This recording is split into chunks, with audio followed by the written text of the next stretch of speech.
జయ శ్రీ కుసుమహరనాథ్. కుసుమహరనాథ మహాప్రభుని హృదయామృతము పాగల్ హరనాథ్ లేఖావళి 3లో 1వ భాగము 9వ లేఖ. పరమ ప్రేమమయివైన అమ్మా రజనీబాబు పత్ని, మీ జాబు చదివి ఎంత అపారమైన ఆనందం పొందానో ఆ ఆనందమయుడైన కృష్ణునికి తప్ప మరెవరికి తెలుసు? అమ్మా, కృష్ణుడు దినదినము మీకు సుఖశాంతులను ప్రసాదించునుగాక. అమ్మా, కేవలం ధనంతోనే జనులు గొప్పవారు కారమ్మా. ఎవరి హృదయాలు విశాలమైనవో వారు అంతులేని పేదవారే అయినా వారే నిజంగా గొప్పవారు. పేదలకు అన్ని వేళలా ధన సహాయం చేయలేకపోయానే అని నీవు బాధపడాల్సిన అవసరం లేదమ్మా. ఇతరుల దుఃఖాన్ని చూడగానే నీ హృదయం మెత్తపడింది అంటే పరుల దుఃఖాన్ని నీ దుఃఖంగానే భావించి దానిని నివారించాలనే భావం నీలో సహజంగానే ఉదయిస్తుంది. ఇలా హృదయం మెత్తబడగా ఉన్నట్లుండి హృదయం కరిగి ప్రేమలో అంతర్లీనమయ్యే స్థితి వస్తుంది. అప్పుడు చూడు, ఈ పృథ్వీలోని సకల జీవరాశులు నీ సంతానమేనని గ్రహిస్తావు. నీవు జగజ్జననివై పరమానందంగా కాలం గడుపుతావు. కోరరాని కోరిక కోరిన బిడ్డ దానికోసమే పంతం పడుతుంటే తల్లులు ఆ బిడ్డలను దండించినంత మాత్రాన ఆ బిడ్డల మీద తల్లులకు ప్రేమ లేదని అంటామా? అదేవిధంగా అమ్మా, ఒక బిడ్డ సుఖంగా ఉండి మరొక బిడ్డ దుఃఖంలోనున్న వారిని చూసి సాకటంలో తల్లి సమానమైన ఆనందాన్నే పొందుతుంది. మరింత సహాయం చేయలేకపోయానే అని బాధపడదు. అందుకనే జగజ్జననివిగా తయారు కమ్మని నీతో చెబుతున్నాను. సర్వజీవుల ఎడ ప్రేమానురాగాలు క్రమక్రమంగా పెరుగగా కృష్ణ ప్రేమ జనిస్తుంది. సాధారణ ప్రేమ ద్వారా విశ్వప్రేమను పొందేందుకై శిక్షణ ఇచ్చేందుకే తన నుండి పరుల నుండి ఇంకా పరులను ప్రేమించే నిమిత్తమే ప్రభువు భ్రాంతజీవులమైన మనకు ఈ సంసార అనుబంధాలను ఏర్పరచాడు.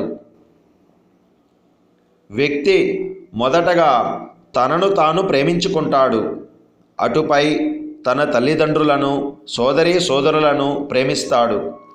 ఇంకా పెద్దవాడవుతున్న కొలది వీరినే కాకుండా బాంధవులను ప్రేమిస్తాడు. ఆపై వివాహం చేసుకొని సంసారపరంగా మరికొందరిని చేర్చుకొని అనేకులను ప్రేమించటం అలవర్చుకుంటాడు. ఇంకా కొంతకాలానికి తన పుత్రికల వివాహాల ద్వారా అప్పటి వరకు అపరిచితులైన పరులను కూడా తన వారినిగా చేసుకుంటాడు. ఈ విధముగా వృద్ధి పొంది కేవల బంధుత్వ సంబంధాన్ని వదిలిపెట్టి దానిని మించిపోయి ఆ ప్రేమయే విశ్వప్రేమగా రూపొందుతుంది.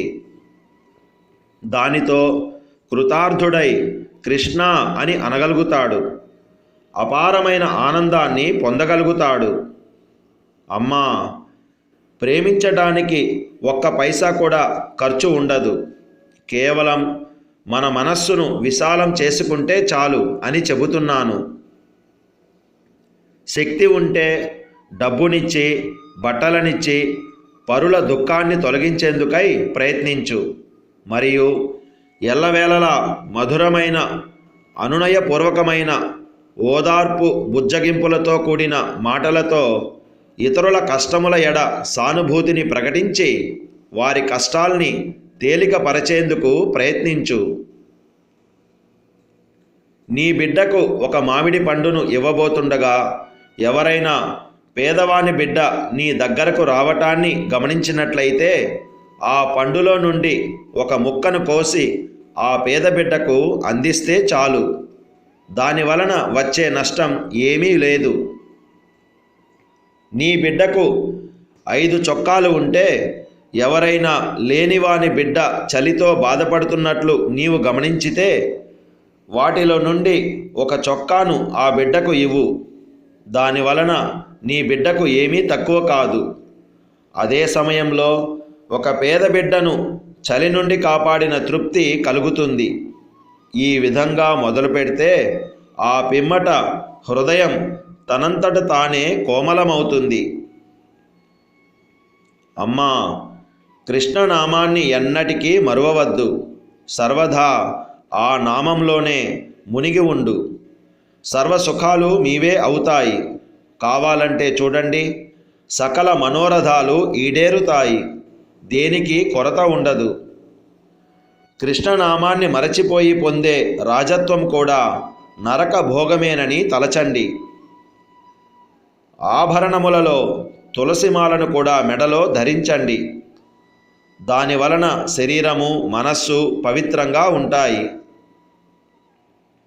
ఇక ఈ బిడ్డ మీద కొద్దిగా ప్రేమ దృష్టిని నిల్పండి. మీ ప్రేమకగు హర. కుసుమహర కుసుమహర కుసుమహర.